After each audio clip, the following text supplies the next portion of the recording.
Celui qui aime la vérité respecte le principe de tout ou rien, ainsi que les mots oui ou non. Je vous laisse quelques secondes. Celui qui aime la vérité respecte le principe de tout ou rien, ainsi que les mots oui ou non.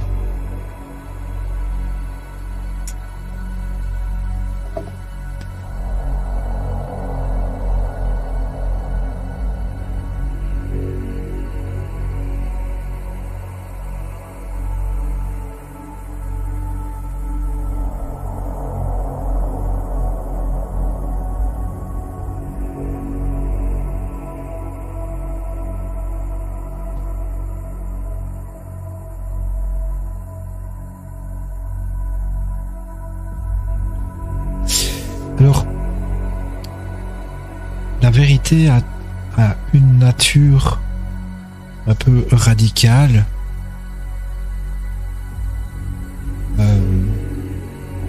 tranchante, bien qu'elle puisse être aussi nuancée. Alors, une bonne vérité, et là je m'en réfère à l'esprit scientifique, on va dire, implique d'apporter toutes les nuances nécessaires pour donner une théorie, pour donner une explication à un fait, à un phénomène.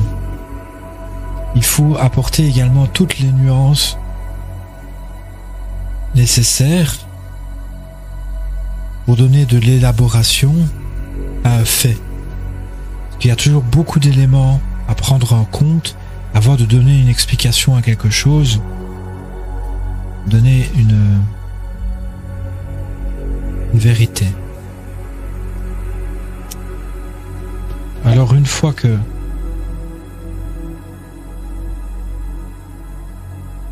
toutes les nuances, tous les détails sont rassemblés, on peut apporter donc une réponse pertinente à un fait,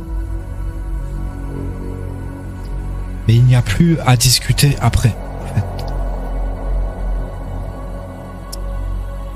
Alors, un esprit critique, on va dire un peu scientifique et critique, aime mettre en doute les choses.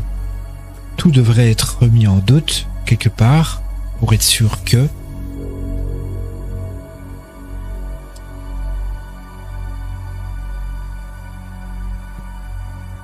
Mais tout ce doute, bien sûr,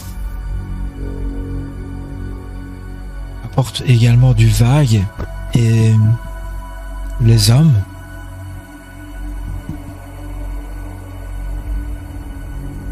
n'aiment pas trop ce qui est vague. N'aiment pas trop ce qui est vague, je pense.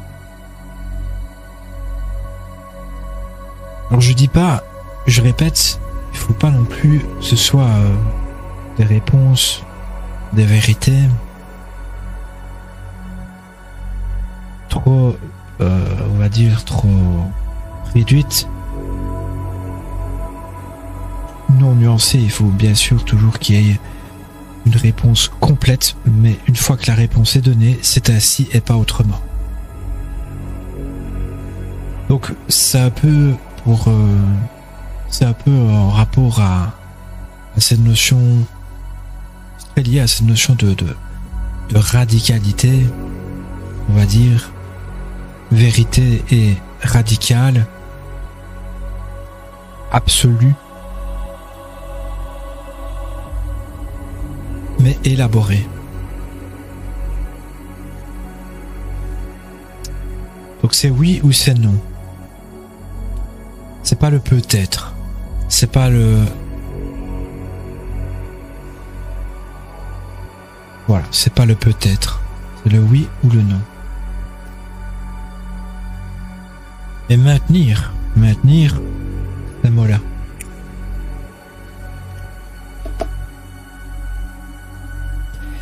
Revenir sur un oui ou sur un non, c'est manquer de véracité, manquer d'intégrité.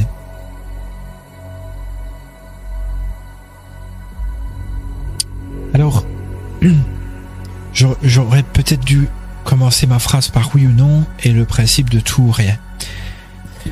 Mais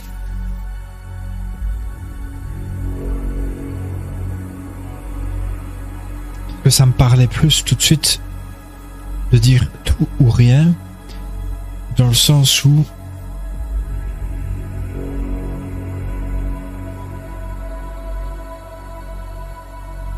quand on sent qu'on a une vérité en soi, qu'on pourrait agir de la façon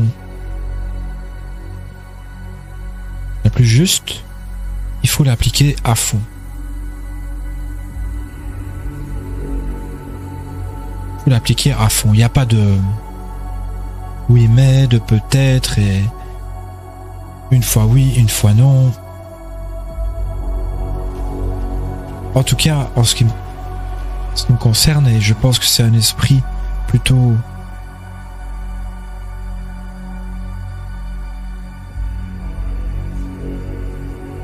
ça implique d'avoir peut-être un esprit fort et intense et droit, qu'une fois qu'on s'est engagé dans une voie, on ne fait pas demi-tour ou on ne dévie pas. Alors, je ne veux pas non plus être trop rigide, mais respectez bien la voie qu'on poursuit. Enfin, la voie dans sa vie ou si on s'engage envers quelqu'un ou quoi. Si on s'engage dans un projet, dans une activité ou envers quelqu'un, j'aime l'idée de tout donner et ça donne de la véracité à notre engagement, à notre pensée, à nos propos, à nos actes.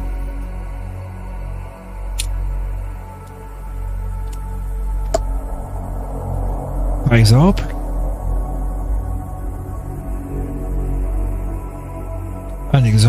on aime quelqu'un. Alors, aimer, ça reste une notion plutôt vague, mais bon, on est engagé envers quelqu'un, on veut son bien-être, etc. Bien, on doit être capable, on doit être dans la mesure de lui donner tout ce qu'on a, tout ce qu'on est et tout ce qu'on a pour assurer son bien-être et sa sécurité. C'est un comportement, c'est une voie juste et vraie de donner tout à une personne. Tout ce qu'on peut, du moins.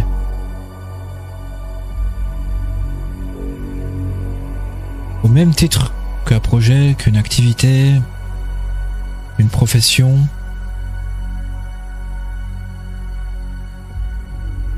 pas de demi-mesure.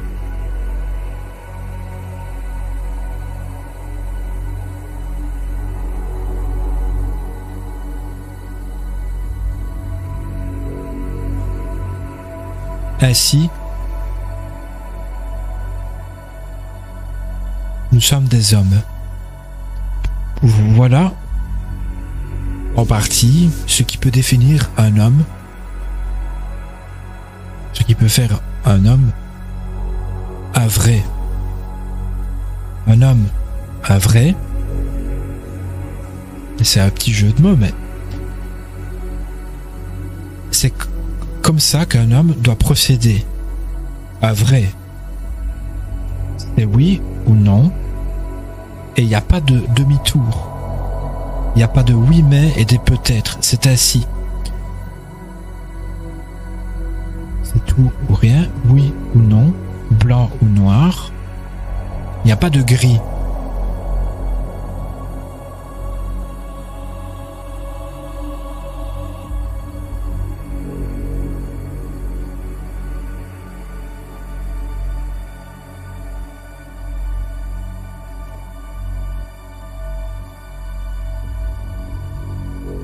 Ça peut être aussi associé les déviations, les reculons, des ralentissements à une perte de temps. Une perte de temps. Alors, je reviens à l'importance de savoir nuancer, élaborer un fait, un propos, un engagement.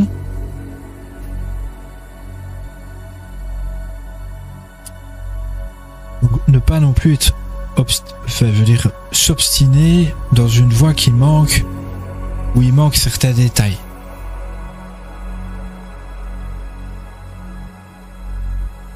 Ça peut être réducteur de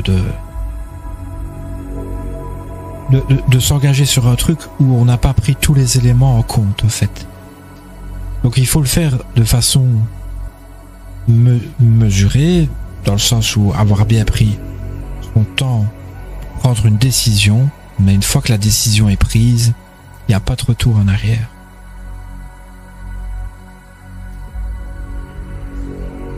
Et tout homme doit être plus ou moins d'accord avec ce que je viens de dire. Doit ressentir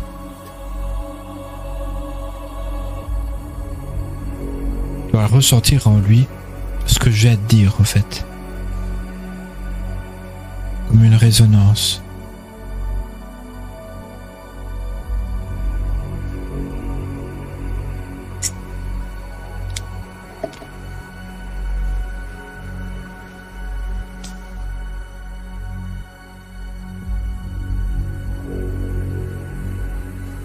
On n'aime pas trop le blabla. Le blabla,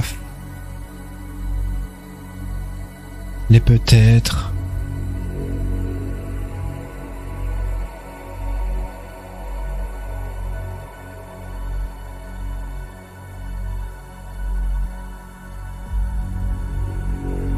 Mais oui, mais...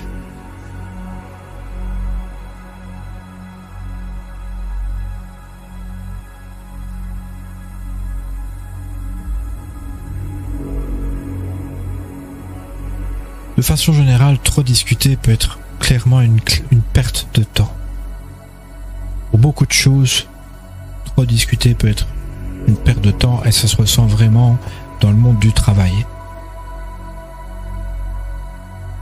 On dit fais ceci, fais cela, fais confiance, fais le bien. C'est ainsi, pas de perte de temps. On discute après ou avant. Mais une fois que c'est le moment de l'action, une discussion.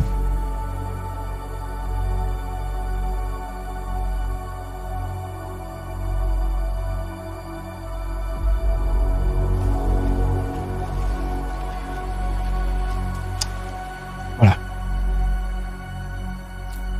Je pense que c'est tout. Merci de me suivre et à demain ou à bientôt pour une nouvelle lecture.